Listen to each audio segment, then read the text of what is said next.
Welcome to the Worcester Senior Center.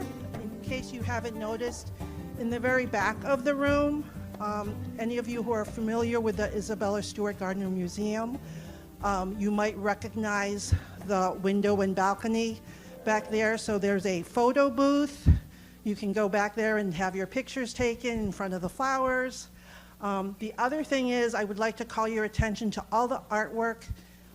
The majority of it, except for the two framed pieces in the back, were done by the Elio Zoncini's watercolor class here at the Worcester Senior Center.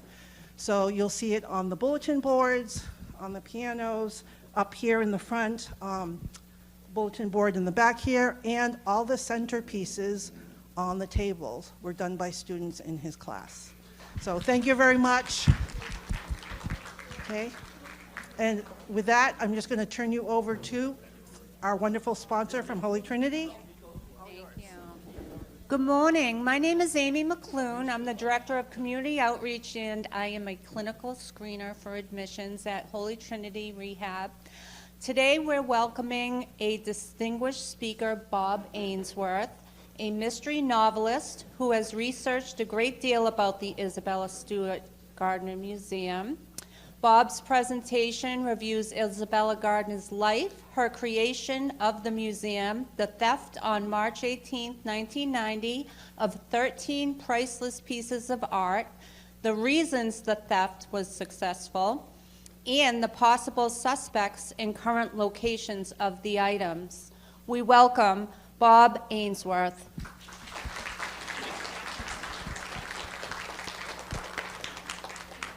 Hi, how you all doing? Thank you for showing up. This is a pretty big crowd. So I've done about 40 of these at senior centers and libraries, and I went to one library, and I won't tell you which one, but I went to one library and one guy showed up. So it was Dave. So Dave sat like right there, and he and I had a nice hour together talking about the theft. I also went to the Tatnick bookstore in Westboro, and two people showed up. It was a couple. So they listened to the whole thing, and when I'm done, the wife gets up and takes off. And the husband says, well, she does that all the time because she hates what I'm going to do. I said, what do you do? He said, well, I'm a professional trainer for people who present things. And after I go to something, I stay and I critique them. So he was going to sit there and like tell me everything I did wrong. I was like, fine, you know, I mean, I do this and I've done it like 30 or 40 times, but I'm willing to listen. So I said, okay, so how did I do? He said, oh, you actually did very good, and you know, you're a good presenter and the topic is good. So he said, my wife didn't have to run away, but she does anyway because I embarrassed the hell out of her. Okay, so I am not distinguished, although this is the distinguished series. I live in Marlboro. I went to Boston College, grew up in New Jersey. And I was an accountant. And when I was retiring, I was trying to figure out what I was going to do in my life, because I can't play golf all the time because I have a plate in my back. And I wanted to teach at local colleges, but they wanted me to teach during the summer. And I was like, I'm not doing that. So I started thinking, well, maybe I could give talks like this about fraud, because when I taught accounting, I would tell my classes stories about frauds, a couple of them that I uncovered and other ones that I knew about, but it's not like I was a white-collar crime detective or a DA or something. So I just didn't have enough stories. So I started trying to think what else I would do, and I always like to read. And I read histories and mysteries are the things I've always liked since a kid. So when I was like 12 and 13, I read all the old Perry Mason stories. Remember Earl Stanley Gardner, Raymond Burr is on TV, it's in reruns. So I always read those as kids, and I like reading stuff now, Michael Conley and bunches of folks. And I was just like, well, maybe I could write a book. Although I was an accountant, so all I know is spreadsheets, and the longest thing I ever wrote was an email. So, I sort of came up with an idea, and I had a job in Boston. And so I took a spiral notebook, and on my way in and my way out, I started writing. And after 6 weeks, I had filled the notebook, and when I typed it up, I had 150 double-spaced pages. So I knew I could do content. It was really bad. When I go back and read my stuff, it's horrible, but I could pump it out. And if you can pump it out, then later on you can get better. If you can't pump it out, you're in trouble. So anyway, so I've written 4 books. They're over there. You can buy them if you like. But I wrote one based on the Gardner theft. And a friend of mine read it and said, you need to do presentations on this thing. You know, go to senior centers, go to libraries, go wherever, and tell people the story. And he said, and by the way, I have you booked in Gardner, Massachusetts, not the Isabella. He said, I already have you booked in Gardner, Massachusetts 6 weeks from now, so you better put your presentation together because they're expecting you to show up. So that was sort of the beginning of this. And I just keep going, and it's a lot of fun. I've had really interesting people, and I'll tell you about them, show up at this, people who are intimately connected with the theft. And when I say intimately, I mean intimately. So I'll get going with the presentation now. So what I would like you all to do is close your eyes. Now, a bunch of you won't do this, and you'll keep staring at me, and I get that. But this works a whole lot better if you close your eyes. So I want you to imagine yourself hovering over the city of Boston. It's March 18th, 1990, an hour after the end of St. Patrick's Day. Below you is a rectangle building. In the middle of it is a skylight. If you go straight ahead from the building, you'll see the Fens, Sturrow Drive, the Charles River, and Cambridge. To your left is the Citgo sign and Fenway Park. To your right is the Museum of Fine Arts and Northeastern University. To the left of that building is a one-way street called Palace Road. On the side of that building is a little bump out, an employee entrance. And about 100 feet down away from the Fens, there's a car sitting there, idling. 2 men are in it. It's about 1 o'clock. All of a sudden, behind them, they hear people singing St. Patrick's Day songs, Irish songs. It's 5 college kids. They're coming up the road. When they get to opposite the car, they all sort of fall to the ground. One of the girls gets up and looks into the car. She can see on the driver's left shoulder a patch that says Boston Police. Oh my God, she says, we got to get out of here. We're underage, we're going to get busted for drinking. So up they hop, go across Palace Road to Simmons College and disappear. The guys stay in the car, they don't do anything. A couple of minutes later, that side door, the employee entrance, opens up. Light comes out, and then the door closes again. Nobody goes in or out, just the door opened. The men stay in their car. At about 20 after 1, the driver puts the car in gear, slowly goes up Palace Road, parks opposite that side entrance. And the 2 men get out. They're in complete Boston police officer uniforms. Pointed hat, gold down the pants. One's taller than the other. They go up to the side entrance.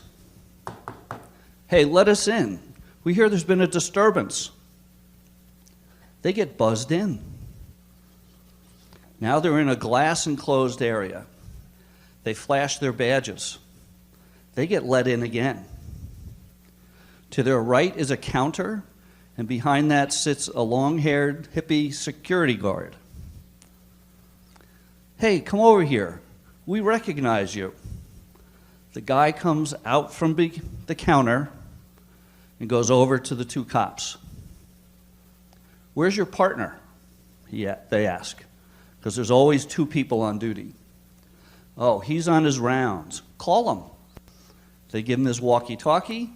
He calls the other guard. The guy comes down. When the 2 of them are there, the cops grab him. hey, we hear there's been a warrant out for your arrest. They grab the two of them, slam them up against the wall. They take their wallets out. We know your name. We know where you live. If you talk about this, you're going to get in trouble. This is a robbery. They handcuff the guys, duct tape them, and lead them to the basement. The cops don't take a wrong turn. They don't take a wrong step because they know exactly where they're going. They take one of the guards to one end of the basement and handcuff him to some pipes. They take the other guard to the other end of the basement and do the same thing. This has taken 20 minutes. The cops know that they're never going to get caught because nobody's coming to the rescue.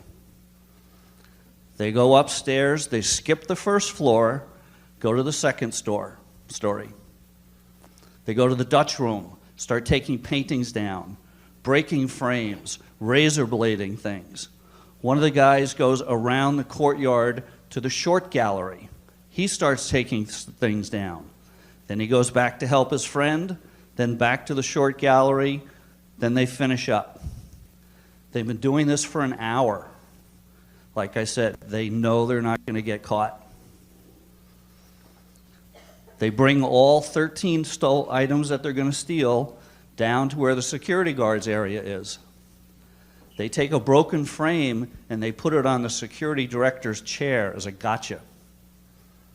They take the videotape because there's a camera that videotapes the street and the counter.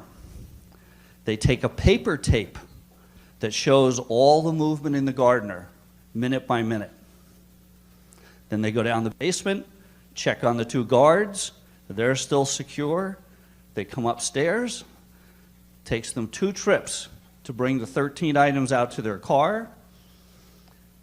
Then they go up Palace Road and disappear. And that's the robbery. You can open your eyes now. So it's a really interesting story. I'm glad you all showed up. By the way, if any of you have any contact or stories about the Gardner, personal or otherwise, I'll be glad to listen to them at the end. I had the FBI agent who was first on the scene show up at one of my presentations. I had a guy who planned the robbery show up at my presentation 2 weeks ago. I had a woman show up a week ago who said she knows where the stuff is. So if you have any interesting stories, even Whitey Bulger stories, because he's sort of connected with this, and everybody knows Whitey, I'll be glad to listen to them, and sometimes these things make their way into my presentation. Yeah, they kind of have to be true. So my books are pure fiction. I just make stuff up. I'm not John Grisham. I just write for my own enjoyment. But, the stuff in this is as best as I can tell. So this is the Dutch room after the theft. So when I said these guys were not art lovers, they clearly weren't. I mean, look at this. Busted frames, all of this. This is the inner courtyard. This here is the tapestry room. They went in there for just a second and then came out. Over, if you go that way, that's the corridor that goes to the short gallery around the corner. So who was Isabella? She was very image conscious. There are not a lot of photographs of her. And that way she was very modern. She much rather preferred paintings and sketches because she could sort of make people portray her as she wanted. But these are a few of the pictures. This is her as a young girl. She was from New York, very wealthy family.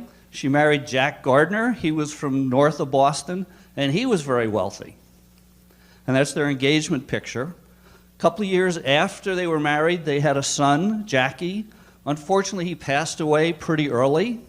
She had one other pregnancy that ended in a miscarriage, and that was the end of them wanting to start a family. However, that's when they started traveling. So they went to China, they went to Europe, and that's when they started collecting. So it's a picture of her here in the '88. So it's a little hard to see, but this is Isabella on a ladder telling the construction workers what to do. So it's not like she wrote a check and said, here, put a building up for me. Oh, no. She was telling exactly what she wanted. That's why if you go to the Gardner, every single piece is where she put it. There's another picture of her in her spiritualist phase. She was a little quirky that way. And there's a picture of her later in her life. So this is the famous picture by John Singer Sargent. If you go to the Gardner, which, by the way, you all ought to, you know, people tell me, oh, I wish I could go. Go. Just make it and go. Or have the senior center plan a trip or something. But absolutely go. So if you look at this in real life, this gold and red just pops out. It's, you know, an unbelievable painting. So these two are by a guy named Anders Zorn. And you see this headdress? The corners of that are tipped with diamonds. So when I say Isabella came from money, she came from money. So this is a picture of her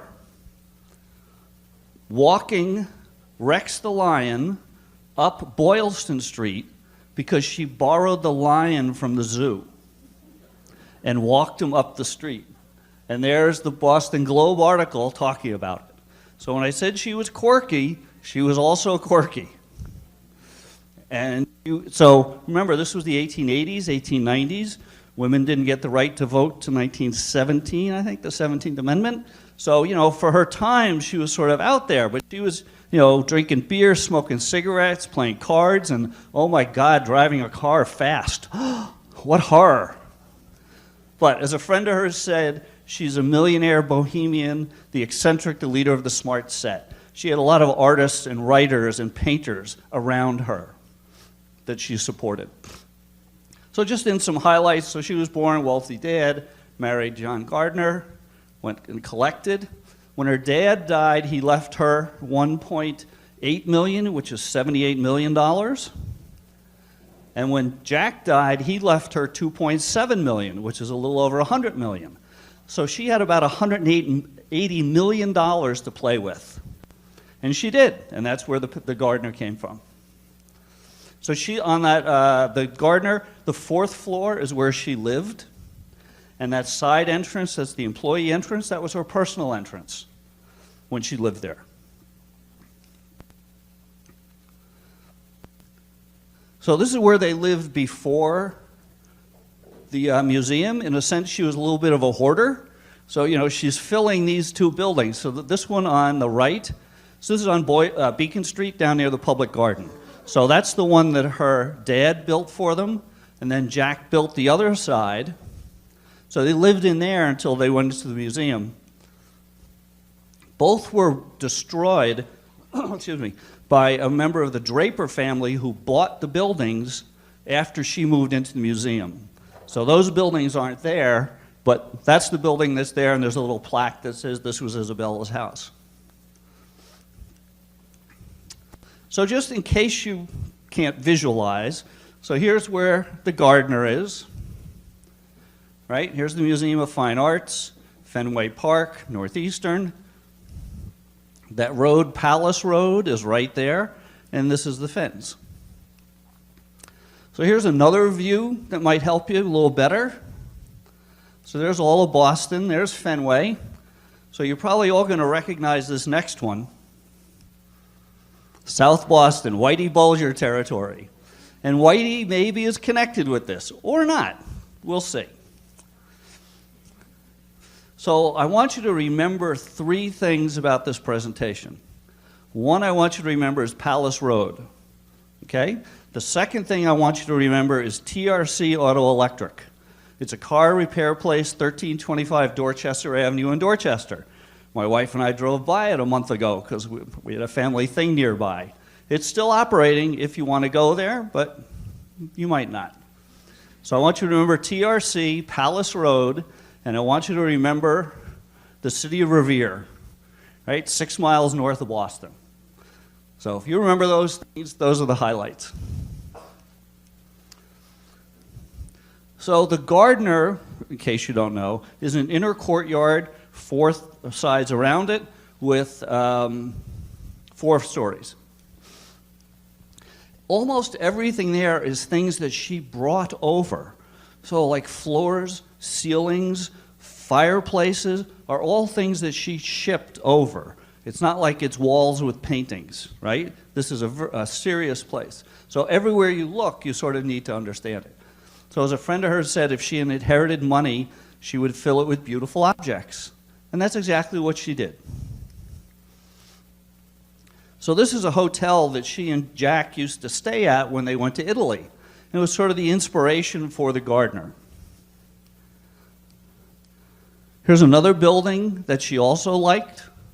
She liked it so much that you see those balconies? 8 of those are in the gardener. When I say she shipped everything there, she shipped everything there. So those balconies, those balconies are in the gardener.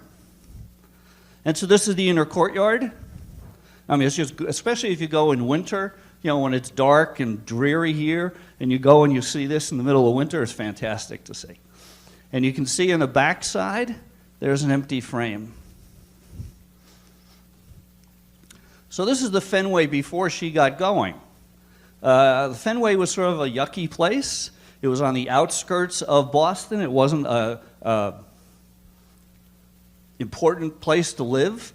But then she put her place up, and the gardener went, and the Fens went to looking like this. So then people started moving and building things outside of the Fens.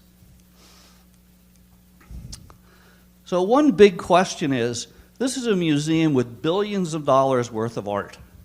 Why were 2 cops able to talk their way in? So there's one sort of big reason, and it has to do, like most things, with money. So Isabella left $1.2 million to the gardener. However, she had some rules about the $1.2 million. And one was, you can only spend the income. So if you do some quick math, on $1.2 million, 10% is $120,000. You can't run a museum on $120,000. It's impossible. So they were short of money. The other thing was the people who were on the board of directors were not great fundraisers. So if you're on a board of directors, you have 3 jobs: write a check, get friends to write big checks, and go to board meetings. And if you pay enough money, you don't even have to go to the meetings. Just write the checks. Well, they weren't getting big checks. They were short of money. So their guards literally were hippies and old men. There's also this, and you don't have to read all of this, I'll tell you what it says. Isabella said, if you move any piece of art, one piece, if you move one piece of art from where I put it, then you have to sell every piece in the museum. You have to sell the museum, and all the money goes to Harvard. So everything is exactly where she put it, but that limited the management of the gardener. They couldn't even loan things out and get paid for it, because that would break the will, and then the gardener would disappear. So that's why the frames are back up for the stuff that was stolen, because that's the best they can do to fulfill her will. So here's what the gardener was like. Remember I said that the thieves took the video of the street and the guard area? There was no backup, only one. That's not good. The guards, like I said, were minimum wage, hippies and old men, and there was no auto alarm. So normally guards, they go around and they say, oh, they touch something and say, okay, I went here, I went here, I went here. And if they miss a time, then alarms go off to the police or something. No such thing existed. So that's why the 2 cops knew they weren't going to get caught, because there was no auto alarm to tell anybody that it was being robbed. They could have stayed there till 7 a.m. when the next shift showed up. Nobody would have known. So what was taken? So there are 13 items. So there's this little baby by Vermeer, and I look up these values, and of course they're approximate, but that's worth $250 million. There's only 33, I think, Vermeers in the world. There's this, which is Rembrandt's only seascape. That's worth $100 million. There's this, which is another Rembrandt. I found it only 10 million. I can't believe it's that little, but I stole that to put on the cover of my book because I'm not John Grisham and nobody cares what I do. So it was a nice cover. Actually, in hindsight, I should have taken that picture and turned it upside down, and that would have been more interesting, but I didn't think about that. I do my own covers. Anyway, so this was taken by a guy named Shea Tortoni, and I can't find a value for it, but I'm sure it's by Manet, so it's worth a bit. There's this, which they thought was by Rembrandt. It was by this guy Flink, and he was a student of Rembrandt's, and that's worth 100 million. And then there's this little sketch. So this is 2 by 2. Think of a stamp size, by Rembrandt, self-portrait. I swear I found that is worth $100 million. Little 2 by 2. So this is the Dutch room, as it is today. So that's where Lady and Gentleman in Black was. That's the one that's on my cover. That's where Storm of the Sea of Galilee was. That's the Rembrandt. So this is going to be kind of odd. You see that little white dot? There was a vase there. It's called a goo or a coup. They took the little vase. And that's where the Vermeer's concert was, and on the back side of that is the obelisk. They did not take this Rembrandt self-portrait. I think I remember reading it was screwed into the wall, and it was kind of hard, and they tried to get it, but they didn't.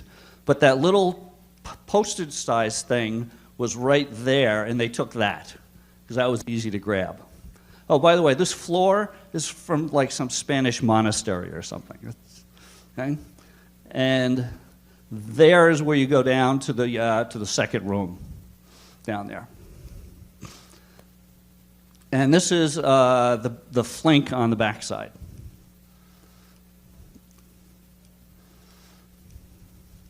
So this is the short gallery. It's not much bigger than a walk-in closet, okay? And these are doors here. This is a flag from Napoleon. It was on a staff. And at the top of the staff was an eagle called a finial. They took that eagle, but they didn't take the flag. Okay? And they took 5 sketches by Degas, and they weren't in the first, second, third, or fourth. They were in like the 6th door. So for some reason, they went through all this to get to those 5 sketches. They were back there. So this is Napoleon's finial. You see it says 1 for his first regiment. So this is the only item of the 13 that has ever been seen. And we know that because 2 years ago, a guy named Paul Calantropo was a jeweler on Washington Street in Boston at the time of the theft. And somebody walked into his store, unfolded a rag, and the eagle was there. And the guy said, "Can you appraise this for me and or buy it?" To which Calantropo said, "Why didn't you just steal the Mona Lisa? It'd be easier to sell, right? Everybody knows the eagle. Sure, do the Mona Lisa. Why not?" So the guy, Paul Calantropo, said no. The guy folded the eagle back up in the towel and took off. That's the only item that's ever been seen of the 13. But then there's these sketches. These are the ones by Degas, and there's all sort of pencil and ink. They're nice. 3 of them are of jockeys for some reason. So those were taken. So this is what she spent for everything, and I'll leave this up there for a second. But remember, she was buying things in the 1880s, 90s, the 1900s, so things were different values. So that little thing I said was worth a couple $100 million, she paid $120 for.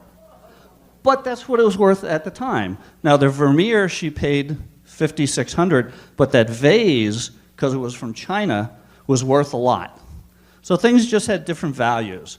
So in total, in her time, she paid $142,000 for this stuff, and it's worth, pick a number, right? Pick a number, start adding zeros, add more zeros, and then when you're done, that's maybe what it's worth, because this is priceless stuff.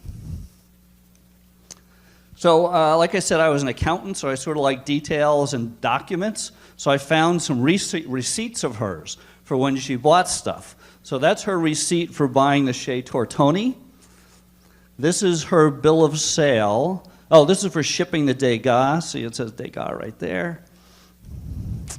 This is her inventory of what she held in France. There's a Rubens, and there's a Rembrandt. And this is her paying the $120 for the Rembrandt. They call it Aux Trois Moustaches because it looks like he has 3 mustaches, but that's that little one where she paid 120 bucks. This is, oh, her buying the Vermeer. Right there, it says Vermeer, the concert. And this is her buying that Napoleon flag. I couldn't find the receipt for her buying the eagle, but she bought the flag. And this is her receipt for buying a Rembrandt. And this is her personal check for half of that vase. So like I said, I was an accountant. I sort of find it interesting that I found her check and that she used State Street Bank. Right? It's just me being weird. So why were those things taken? Right? Some of them were in one room. They didn't take everything. Some of them were in another room all the way around the corner. So why was that stuff taken? So when I did this presentation in Bourne, I got through this part, and this woman is standing right back there, and she yells out, "You're wrong!" It's like, okay, fine, you know, I just do research, whatever. So afterwards, I went up and talked to her, and I, asked her why she thought I was wrong. And she said, well, my husband was a hitman for the mafia, and he said the stuff was on order, and as soon as it was stolen, it was shipped out. Now, we know the one guy had the eagle that went to the jeweler, but okay. So she gave me her name, and I looked her up, and she was who she said she was. And her husband was who she said he was. So like I said, I get very interesting people showing up at these presentations. She didn't threaten me or anything. So somewhere in my research, and I can't remember where, I found this idea of why these items were stolen. So this is the 1984 guidebook. The 1976 guidebook is in green. It's the same one. So this is the guidebook. So this is what's in that guidebook for the Dutch room, where most of the stuff was stolen. And you know where I'm going with this. Guess what items were shown in the guidebook? The vase and the Rembrandt. The obelisk is described in the guidebook, right there. Remember I said there were 5 Degas taken? Guess which 5 are described in the guidebook? Those 5. The ones that were stolen were in the guidebook. But it gets better. Remember I said that Chez Tortoni was taken by Manet? Now, if you remember, I said the cops did not go to the first floor. They went to the second floor. This was on the first floor. So we're not sure how that was taken. But here's the Chez Tortoni. Here's what it looks like now. Guess which is the only item from the Blue Room listed in the guidebook? This. So I'm a simple guy. I like this theory because it's like somebody had the guidebook and they tore a page out and said, here, you go steal this, and you go steal this, and then we'll meet at the car and we'll figure out what we're going to do with the stuff, but we're going to steal it anyway. So I think they just had that guidebook, and they went by the guidebook. And until somebody proves me wrong, I'm going with that. So what wasn't taken? So that self-portrait of Rembrandt that was on the wall, that was not taken. This by Rubens wasn't taken. This by Titian, there's a set of 4 of these done for the King of Spain in the 1500s. The gardener had the 4 of them together. They're worth $1 billion, at least. So that stuff was left. Now, that one was on the 3rd floor, and it was big, so maybe the 2 cops got tired. They said, we'll leave that. We'll do our list. Who knows?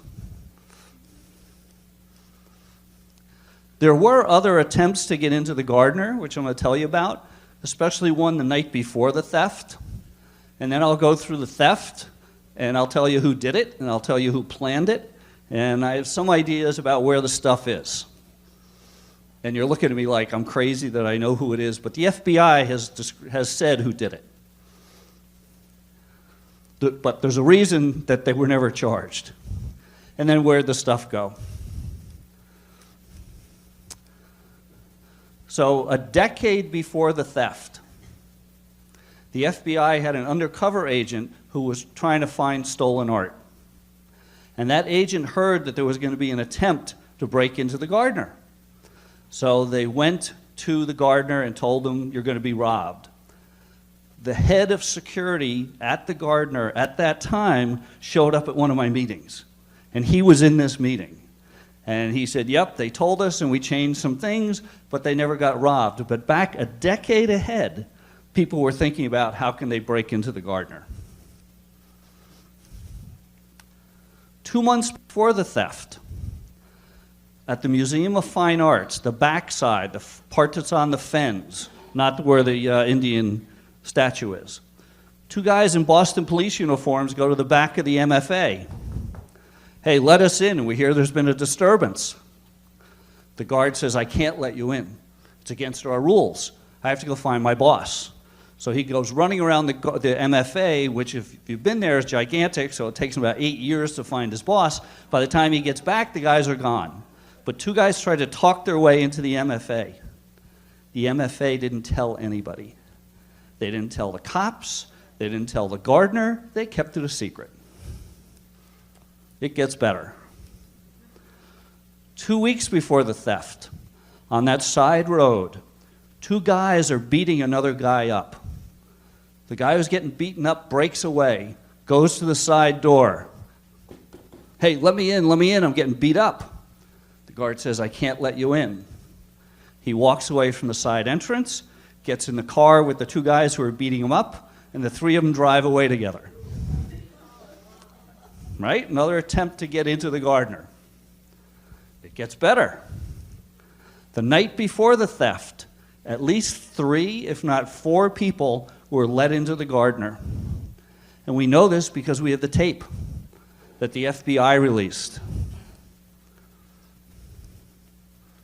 So if you want, I'll leave this up there. If you want to watch this tape, it's very cool to watch, but you have to get in a really dark room. You know, your eyeballs have to get the size of saucers, but it's very cool to watch. So if any of you want to take a picture of that or write it down, or just go to fbi.gov and put in Gardner, and you'll find this. It's really cool to watch, but it's hard to watch.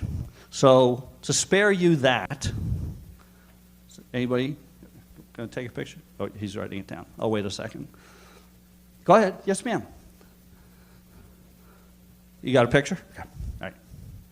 Like I said, just go to fbi.gov, put in Gardner, it'll pop up. Or just put in Gardner video. Google that and it'll show up. Anyway, so that you don't have to do that, I took screenshots. So here's March 17th, 24 hours before the theft, a little before 1 o'clock. Here's one of the guards. Here's that counter I told you about. So he's the old man. So when I said the guards were old men and hippies, he's the old man.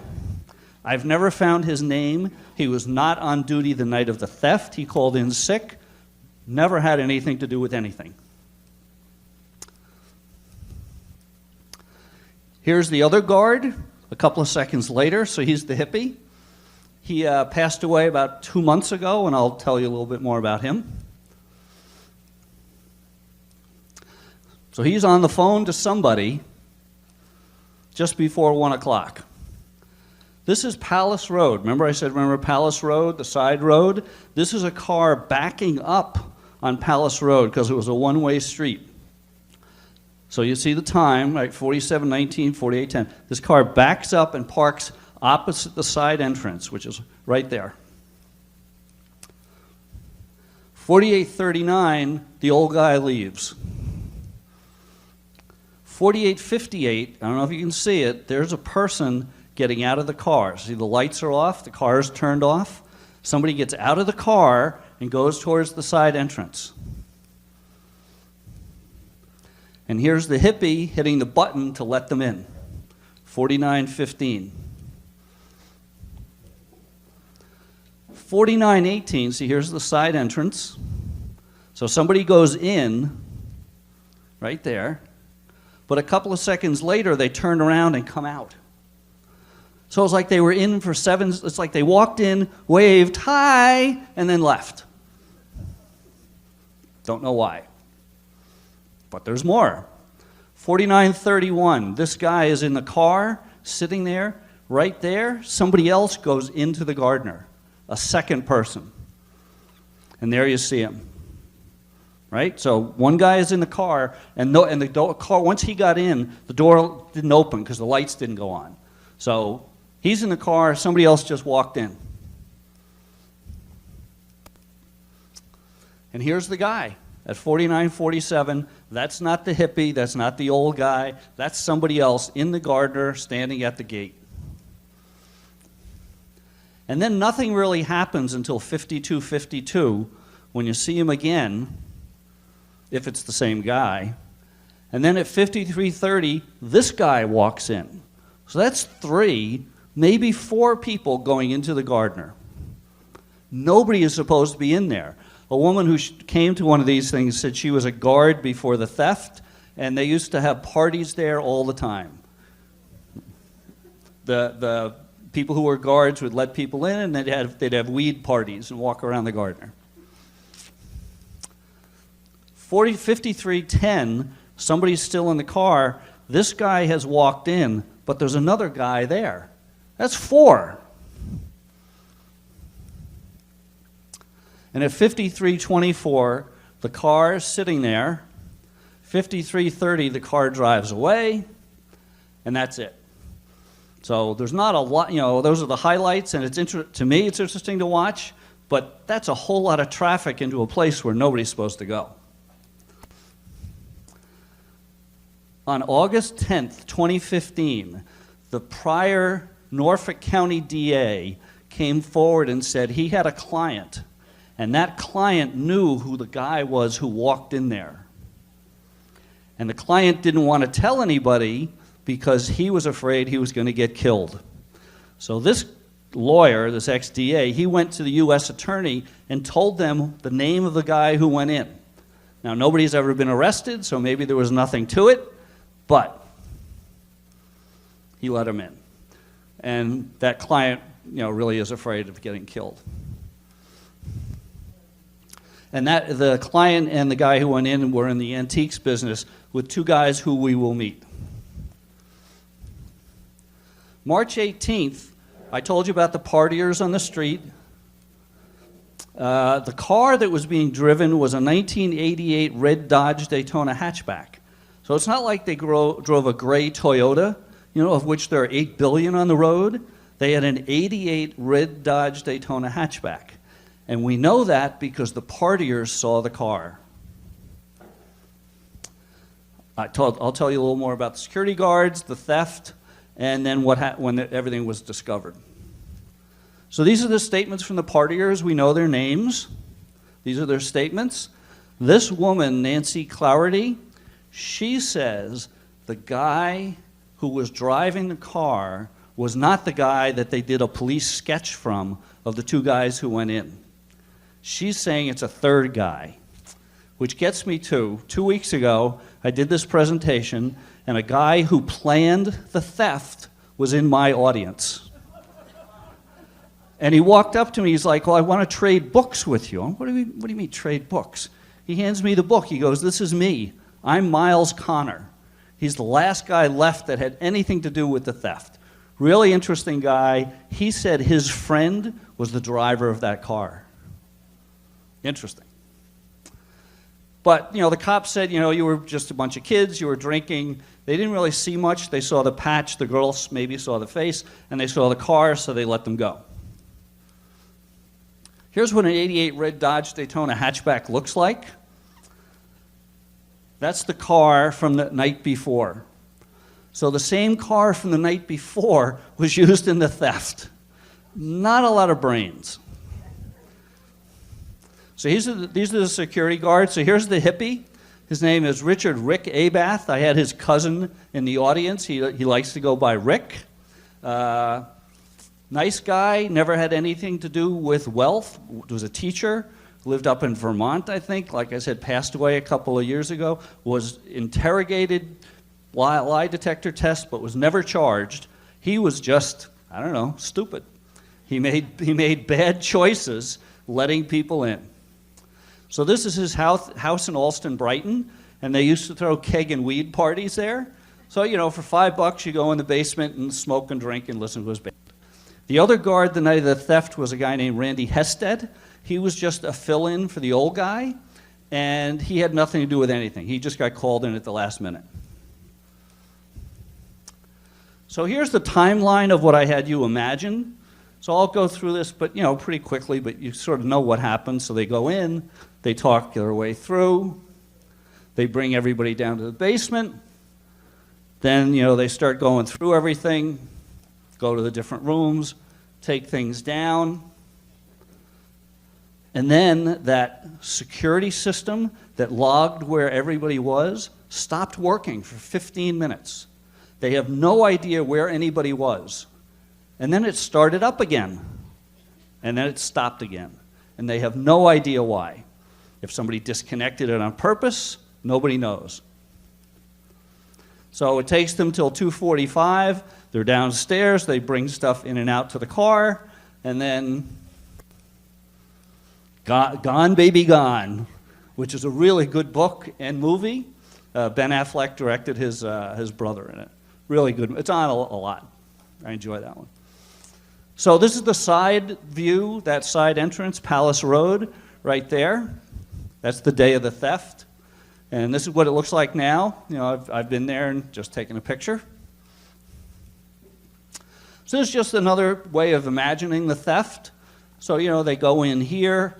Here's the guards area. They take them down the basement, then come up, mess around here, come back, go back to the basement. Here's that blue room on the first floor that they don't know who took it or who went in there.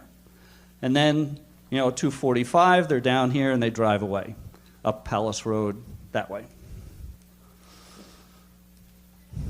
There's only 3 people who went into that blue room where the Manet was taken. And the only person who went in there was that guard Abath. So he went in there at 12:27. He went in there at 12:53. And he's the one who opened that side door. He said he was checking the alarm system, which makes 0 sense, but that's what he says.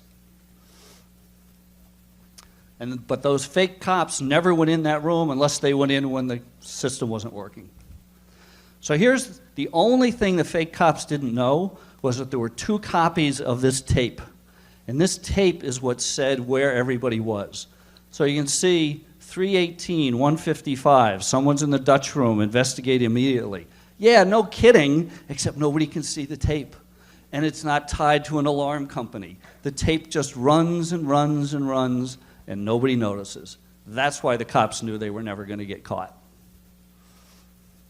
So this, let me get up to the front of the room. So this is an interview with that Rick Abath that CNN did, and I found this, and it's just pretty cool listening to him.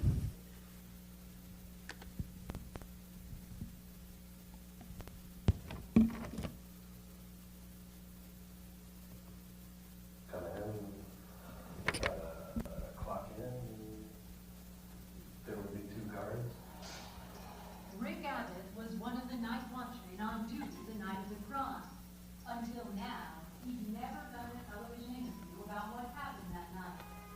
That's right, that's what I felt. They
So I just think that's kind of cool listening to him. So that was originally broadcast on Anderson Cooper 360 15 years ago, but it was replayed on a thing called What Really Happened 2 months ago on CNN. So that's where I found it and I grabbed it. But it's just sort of interesting listening to him.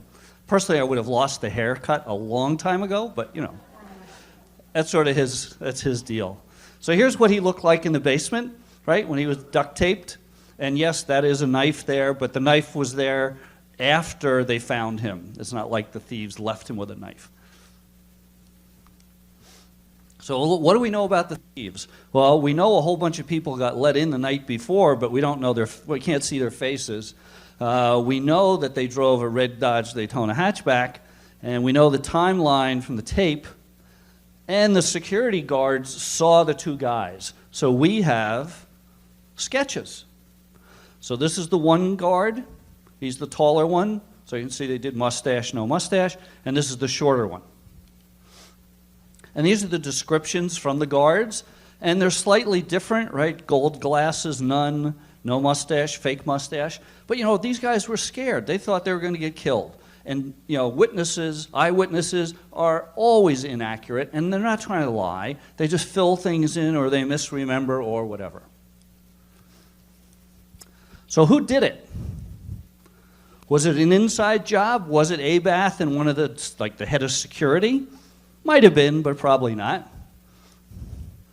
Was it freelance art thieves? Was it, Pierce Brosnan from Thomas Crown Affair? Was it the Pink Panther, right? Or some other famous art thief? It could have been. Was it the Mafia? Well, which one? There's the Patriarchas in Providence. There's Murray in Charlestown. There's Whitey Bulger in South Boston. There's the Angelos in the North End. Take your pick. There's a lot of possibilities there. Or was it just a couple of guys who said, hey, let's go in and rob stuff? Could have been any and all of those. So here's Rick Abath. He was never charged and passed tons of lie detector tests. So nobody says that he did it other than making bad decisions. And there's this guy, Brian McDevitt. He lived on Beacon Hill the day of the theft. He had used uniforms before to steal paintings. And he told his girlfriend that he got paid $300,000 to do the robbery, so he had to leave town to go to L.A. Personally, I think he was just breaking up with her, but that's his thing. So he did go to Hollywood, and he tried to pitch a script based on the gardener, and nobody would buy it. And so he just sort of faded into history.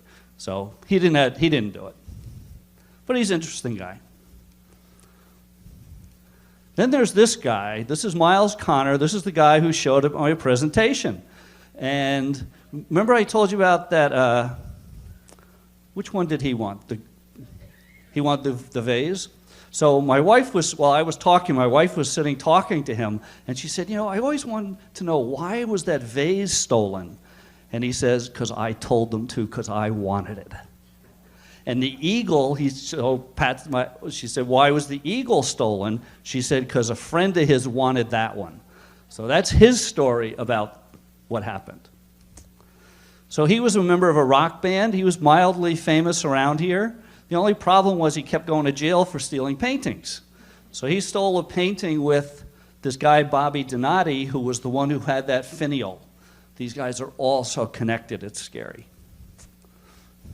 And he stole a Rembrandt from the Museum of Fine Arts. He didn't go to jail for all those because he would just give the painting back, right? Because the museum didn't want it known that they were robbed, so they would just keep it. He cased the gardener in 1974 with that guy Donati. So 17 years before the theft, he'd figured out how to do it. He was friends with a guy named William Youngworth. The only thing was he was in jail in Lompoc, California the day of the theft. So he didn't do it, but he certainly could tell people how to do it, which he did. So this is a guy named William Youngworth who stole a Rembrandt from Miles Connor. He did convicted a whole bunch of times. He owned this place called Almost Antiques, which fenced stolen art. Personally, I like the Liberace down there. He probably has dogs playing poker somewhere else. He showed a reporter what he said was one of the 13 items. The reporter was from the Boston Herald, and the reporter scraped some of the paint off, and they had it tested, and it was from the right period, but not the right painting. So he was trying to scam the $5 million reward. He was friends with a guy named Joseph Murray, who we will get to. Then there's this guy, David Houghton. David Houghton was friends with Miles Connor. He dated Miles Connor's sister. He visited Connor in jail and said, if I wanted to rob the gardener, how would I do it? And Miles Connor told him how to do it. And after the theft, this guy flew out to California and visited Miles Connor in jail, and he said, you were right. We did it just the way you told us. Miles Connor says he was the driver.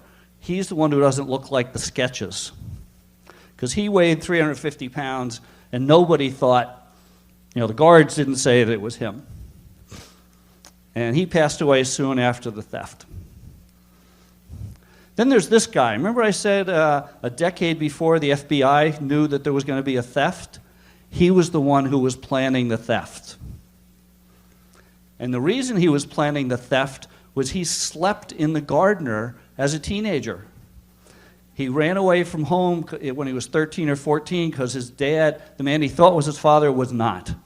So he ran away and he was a street kid. And after that, whenever he needed a place to sleep, he went into the gardener, went up to the 4th floor, slept there, and then in the morning came down and did the opposite. So he knew how to get into the gardener inside and out. And he owned another place that fenced stolen art. He robbed a house and gave the paintings back so he didn't go to jail, which is when you have paintings, instead of selling them, you trade them. And he passed away recently. Then there's just these sketches, right? These are the sketches from the guards. How's that guy look? How does that guy look? That looks pretty close to me. So the guy on the left is a guy named George Reisfelder, and the guy on the right is Lenny the Mutt DiMuzio. And they're the two guys who went into the gardener and stole it. They're the two. They're the two who had the police uniforms. And this is like 99.9%, this is what the FBI says. So here's George being let off to jail for something else, but he's clearly happy about it for some reason. Guess what kind of car he owned? The red Dodge Daytona hatchback. Not only did they use it 2 nights in a row, they used one of their own cars. He worked at TRC Auto Electric. Remember I said, remember Palace Road, TRC Auto Electric? He worked at TRC. His sister-in-law said she saw that Shea Tortoni on his bedroom wall. He died of a coke overdose a year after the theft. Oh no. His body was discovered by a guy named Carmelo Merlino. We will meet Carmelo. Here's Lenny the Mutt DiMuzio.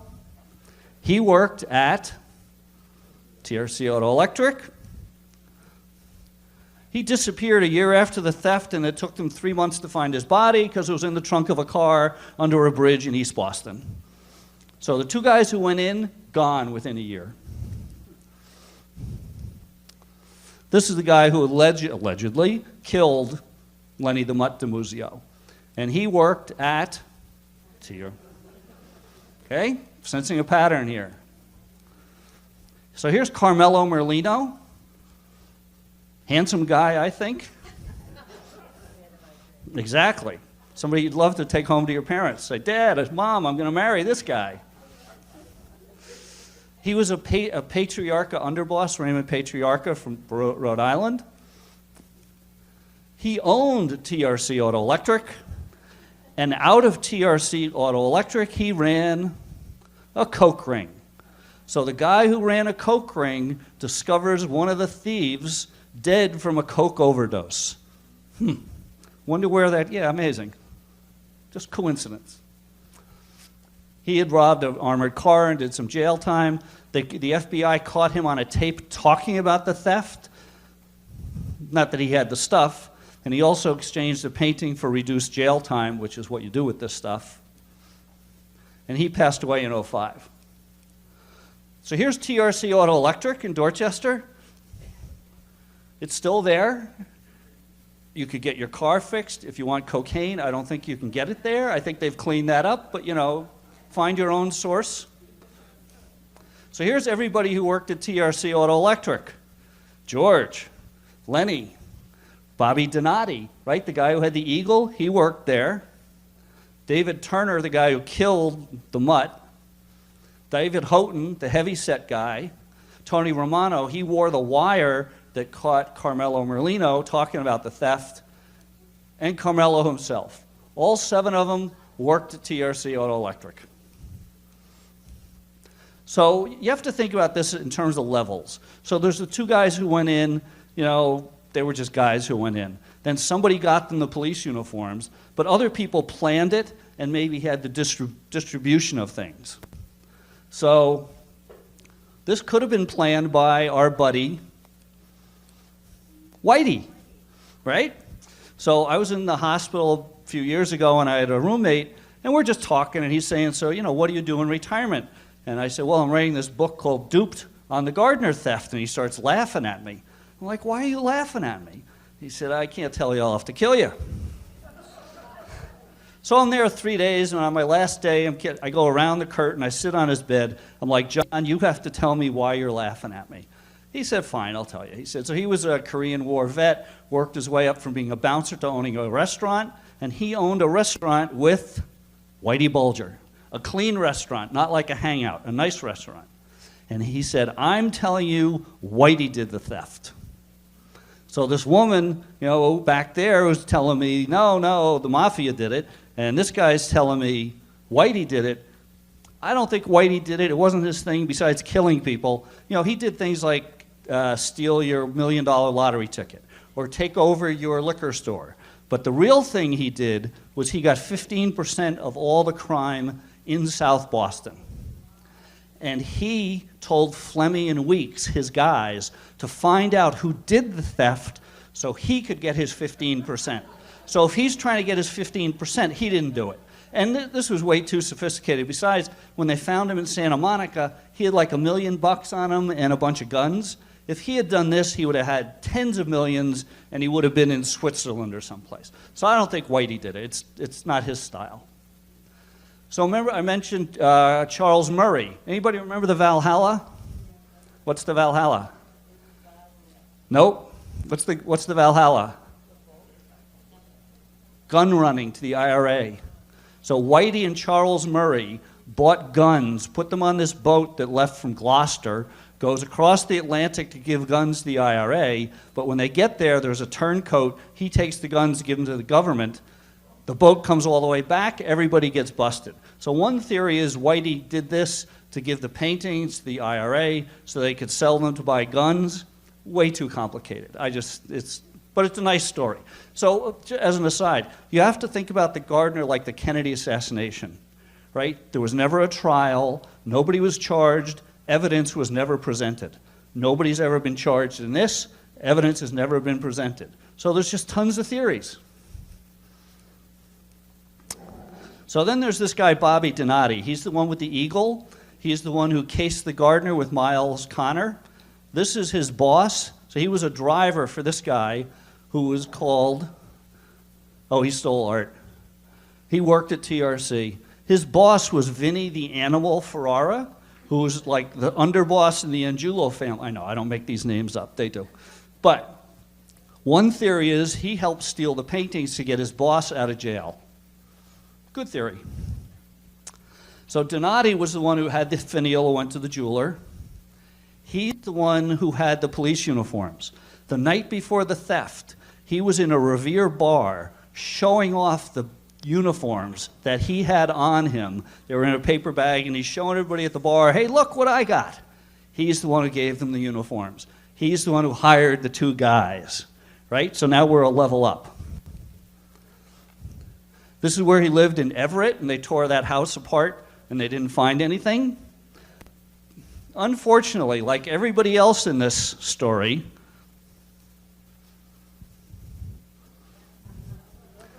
he's dead.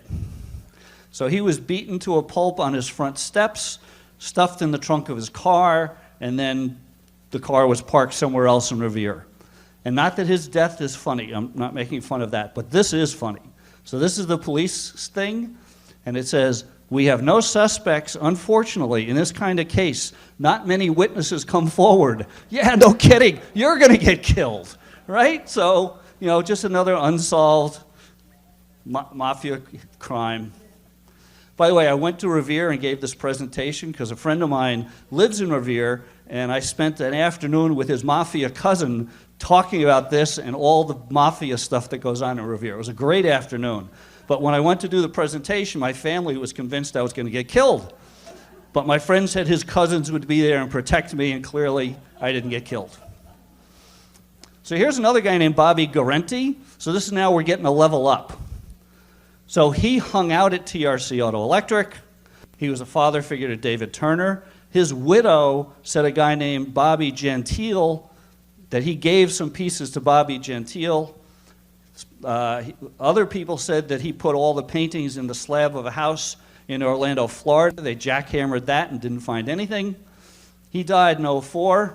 He was friends with this guy, Bobby Luisi, who's a Philadelphia mobster. So we're starting to go through distribution now. So here's Bobby Gentile. When I first gave this presentation, I was in Gardner, Mass.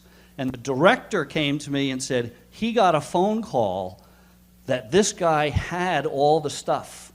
The guy called Gardner Mass Museum instead of the Isabella Museum.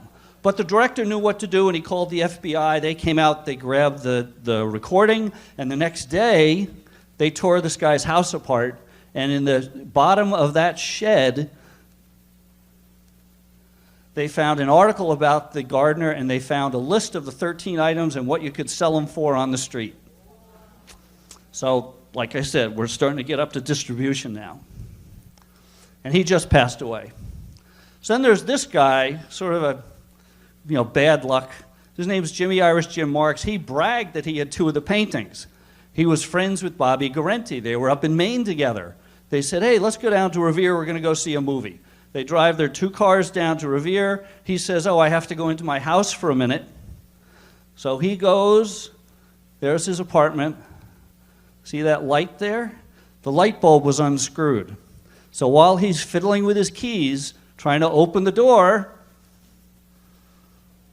Bobby Guarente puts 2 shotgun blasts in his back and kills him. Right? Let's go to the movies. Oh, wait, I'm going to kill you instead. So where's the stuff? So we're sort of getting to the end now.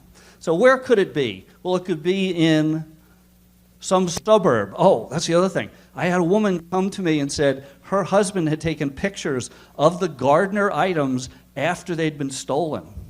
And she says she knows where the stuff is. She wouldn't tell me, but it was interesting. She's like, I'm sure I know where they are. Okay, fine. So they could be somewhere in Massachusetts. They could be in Revere, Bobby Donati's place. They could be up in Maine with Guarente. They could be in Connecticut with that guy Bobby Gentile. Or they could be in Philadelphia with that mobster Luisi. Or they could be down in Orlando. But here's what the FBI thinks. So this paragraph here, that's TRC Auto Electric, right? Mid-Atlantic, da-da-da-da. And then they say, we think the stuff went to Connecticut and Philadelphia. So Connecticut's Gentile, Philadelphia's Luisi, but then they lose track of it and they don't know where it is. And this is sort of the last statement that I could find. So over a decade ago. Now, it's an open case. They're still working on it, but don't have any idea. So reasonable guess, Donati got the uniforms, paid the other 2 guys. He had the stuff. He hid them in Revere. Then he gave them to Guarente and Gentile, and the stuff went to Philadelphia. So this is a long way around to, I wrote a book, and I needed a fake ending, and my wife lived in Swampscott, so I had to drive up there all the time. We both went to BC together, and I would drive up there. So there was this place, so I had a character named Uncle Louie. So that's my Uncle Louie character, and he sort of goes searching for the Gardner stuff. And he finds the stuff, and he has to stash it somewhere. So when I drove to see my wife, I went past this place, which is a little rundown place. It's called Doc Kagan Sales and Service. And they had a picture of Doc Kagan as a doctor, right, with the white coat and everything, and with the head mirror. And I just thought that was the funniest thing in the world. So I put the paintings in the oil changing pit down there. But, you know, it was just, like I said, I amused myself. And I found a picture of Doc Kagan. So that's what he looks like. So this is sort of to the end. If you want to know more about this, there's a great book by Stephen Kirchin, Boston Globe reporter, fantastic book about this. There's a great thing on Netflix called This Is a Robbery. Mike Barnacle's kids, fantastic 4-part thing to watch. And I have other presentations, so yeah, so there's yours. And I got some more to go. And I do presentations on my new book about Charles Ponzi. And in September, I'm going to Las Vegas to be with Cher.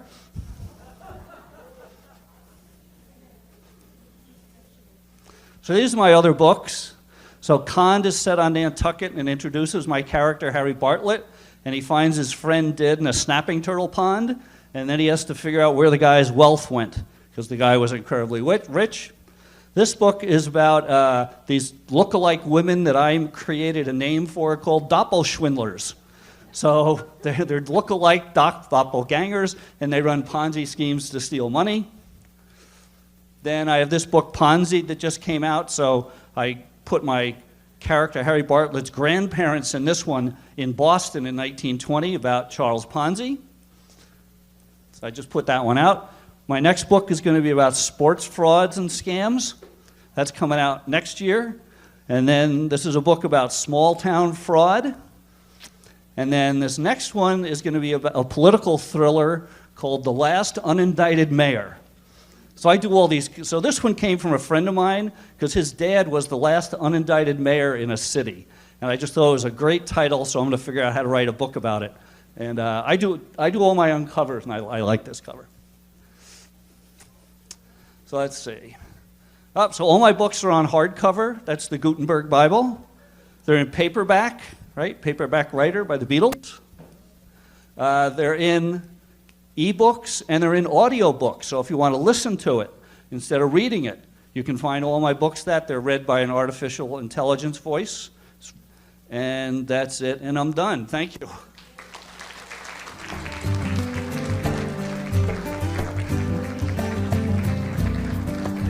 So like I said, if any of you have information about the theft, wow. I'd be glad to talk to you. If any of you have questions, I can do questions. If not, my wife's over there. She handles the money. I just do the talking. So thank you very much. Have a good day. Thank you for showing up.